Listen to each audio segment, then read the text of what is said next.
The Honourable Leader of the Opposition. This week, Prime Minister has lost control of the borders, lost control of immigration, lost control of spending, debt, and inflation. Now he's lost control of his own cabinet. Yesterday, the Globe and Mail reported that there's a big fiscal feud that has broken out between the Prime Minister and his Finance Minister. At stake is that she wanted to run a gigantic $40 billion deficit, but that was her guardrail. And now this Prime Minister is pushing her through that guardrail and pushing all Canadians off the fiscal cliff. Why? The Right Honourable Prime Minister. Mr. Speaker, the Conservative leader likes to make up little dramas to try and distract Canadians from the fact that he voted against a tax break for all Canadians. He's trying to hide from the fact that he continues to muzzle his own MPs so they cannot be their community's voices in Ottawa, instead being his voice in forcing them to face billions of dollars in cuts to housing programs. He continues to refuse to get his security clearance because he doesn't want to keep his own MPs safe from foreign interference. That's why he's trying to distract Canadians from what's going on. The Honourable Leader of the Opposition. Muzzling, Mr. Speaker.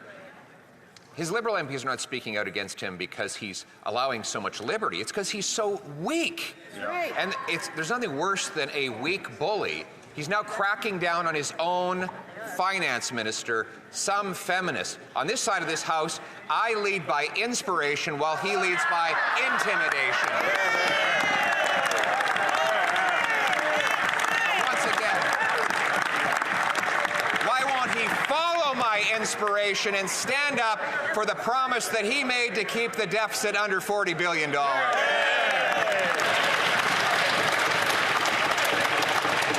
Right Honourable Prime Minister. Once again, Mr. Speaker, we see very clearly for the Leader of the Opposition, it's all about him. Well, for us, Mr. Speaker, it's all about Canadians. It's all about giving Canadians a tax break over the next 2 months that the Conservative leader voted against. Right. It's about delivering dental care to 1.2 million Canadians, where 3 million Canadians are already approved to access dental care in the coming year. The fact is, Mr. Speaker, we continue to be there for Canadians. He continues to be there for himself to try and block the help we're delivering to Canadians to make sure everyone thinks everything is broken because he's busy breaking it.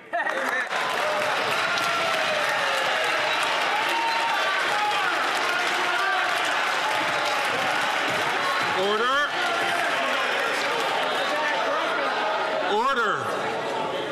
The Honourable Leader of the Opposition. He's been Prime Minister for 9 years.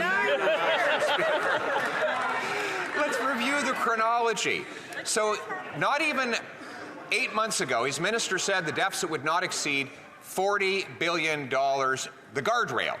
Then, he went and got his banker friend, Carbon Tax Carney, to become his top economic advisor, stripping the power away from his finance minister.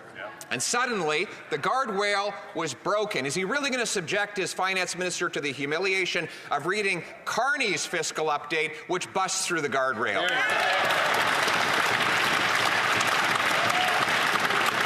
The Right Honourable Prime Minister. Mr. Speaker, this morning, the Bank of Canada announced interest rates are going down yet again. That is terrible news for the Leader of the Opposition, but it's great news for Canadians for whom things will become more affordable. On top of that, a tax break out for Canadians over the next 2 months that the Leader of the Opposition voted against. Why, Mr. Speaker? Because he cares more about his own political interests than he does about Canadians who are struggling. Oh, he'll talk about the challenges Canadians are facing to try and instrumentalize them for his own gain, but he won't lift a finger to help Canadians.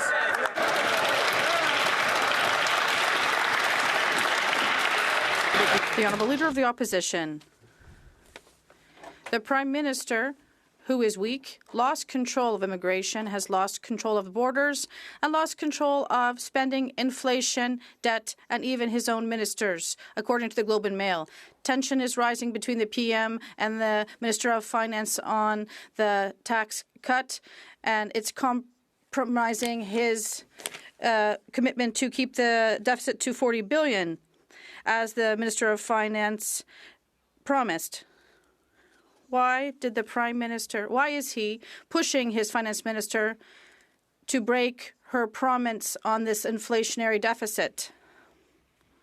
The Right Honourable Prime Minister.